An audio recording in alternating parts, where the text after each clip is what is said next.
নির্বাচনে মুর্শিদাবাদের নওদা ও রেজিনগর আসনে জয়ী হয়েছেন আম জনতা উন্নয়ন পার্টির প্রতিষ্ঠাতা হুমায়ুন কবির। আগেই জানিয়েছিলেন জয়ী হওয়ার পর রেজিনগর আসনটি ছেড়ে দেবেন তিনি। সেই মতোই এই আসনটি থেকে পদত্যাগ করার কথা জানালেন হুমায়ুন কবির। রেজিনগরের কর্মী সভা থেকে কথা প্রকাশ্যে ঘোষণা করলেন তিনি। বৃহস্পতিবার রেজিনগরের একটি সভা করেন হুমায়ুন কবির। সভা থেকেই রেজিনগর আসনটি ছেড়ে দেওয়ার কথা জানিয়েছেন তিনি। এই সভায় উপস্থিত ছিলেন বেলেডাঙ্গা ২ নম্বর পঞ্চায়েত সমিতির পূর্ত কর্মাধ্যক্ষ তথা হুমায়ুনের ছেলে গোলাম নবী আজাদ। হুমায়ুন কবির জানিয়েছেন, উপনির্বাচনে তার পুত্রই রেজিনগরে আম জনতা উন্নয়ন পার্টির প্রার্থী হতে চলেছেন। উল্লেখ্য, তৃণমূল থেকে বরখাস্ত হুমায়ুন কবির আম জনতা উন্নয়ন পার্টি তৈরি করেছেন। এই নির্বাচনে তিনি মুর্শিদাবাদের নওদা ও রেজিনগরের প্রার্থীও হন। তবে ভোটের ফলাফল ঘোষণার আগেই জানিয়েছিলেন দুটি আসনেই তিনি জিতবেন।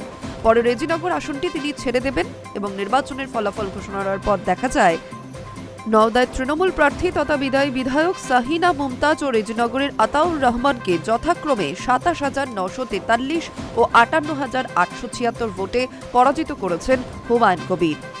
বৃহস্পতিবারের একটি সভা থেকে ছেলেকে আসন্ন নির্বাচনী উপনির্বাচনে প্রার্থী ঘোষণা করে রেজিনগর আসন ছাড়ার কথা স্পষ্টভাবে ঘোষণা করলেন Humayun Kabir. Hi news network.